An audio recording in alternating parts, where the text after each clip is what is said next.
What's going on, everybody? I want to film a quick video for you here about the first technique you should learn when you start bass fishing.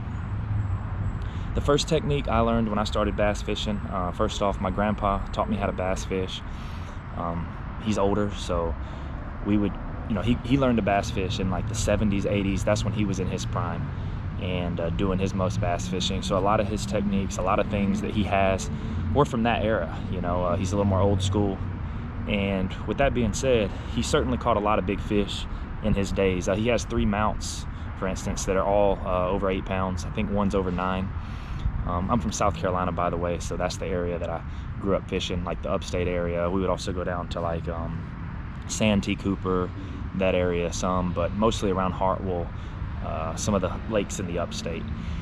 But the technique that I'm going to talk about, that your first technique for when you start bass fishing, works anywhere across the country, pretty much any water temp, any water clarity, any water temp aside from the winter.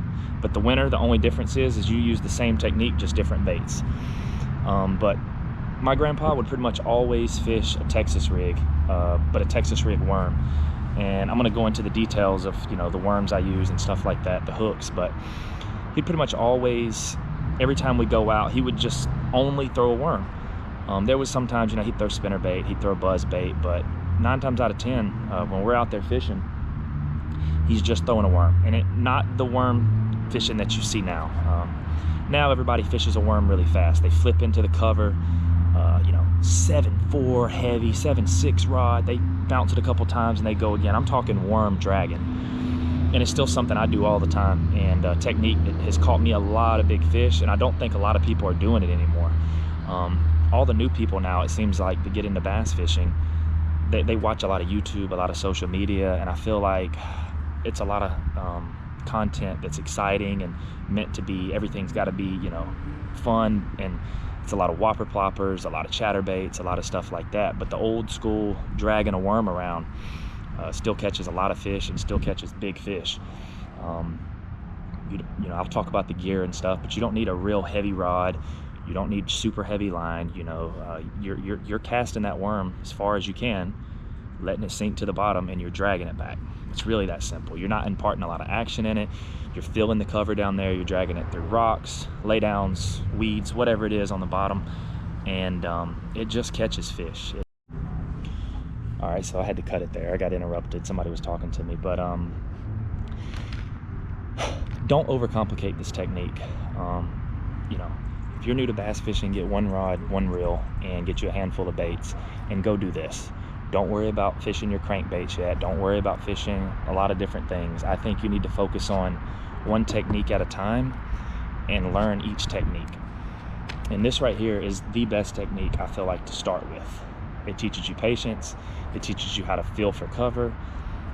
And it's really hard to fish wrong depending on your water clarity or where you're at in the country. It just works. And a lot of other things get very specific based off, the time of year, based off the water, and a lot of different factors. But this is pretty much just standard anywhere from that post spawn all the way through, mid to late fall. I'll pretty much have this tied on and I can catch fish on it. So let's get into it. If you're gonna get 1 worm to start with, I'll suggest just getting a Zoom Mag 2. Don't really focus on the brand, but it's that size worm. This is like the 7.5-inch worm, 8-inch worm, somewhere around there. Something like that. A green pumpkin is a great color. It works pretty much everywhere you go. And that's just a great starting point. California 420, something like that. So if you are catching a lot of big fish, your lake has a lot of big fish, either that Mag 2 or upgrade to an Old Monster. Old Monster is just the 10-inch version.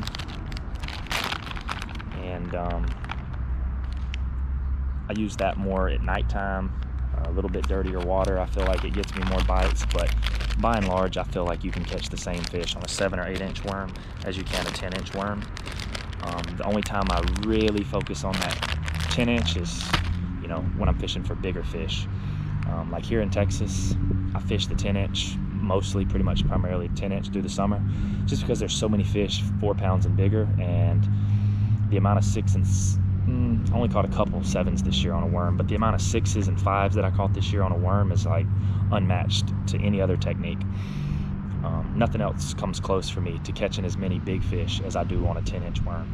Don't get too wrapped up on colors and hooks, and keep it really, really simple. If you're fishing these 10-inch style worms, go to like your 4/0 extra wide gap hook. You can use a worm hook too, but I like the extra wide gap. It keeps my bait straighter, and I feel like my hookup ratio is fine. So for the 10-inch worms like this, go with your 4/0 extra wide gap. For creature baits, besides a brush hog, for a brush hog, full-size brush hog, you can use a 4/0. For the mid and smaller, use 3 or 2/0. But for your smaller worms, your beaver style baits, things like that, a 2/0 is fine. Honestly, you could probably just get a 3/0 and do it all. But the bigger worms, yeah, you want to go to that 4/0 for, would be best.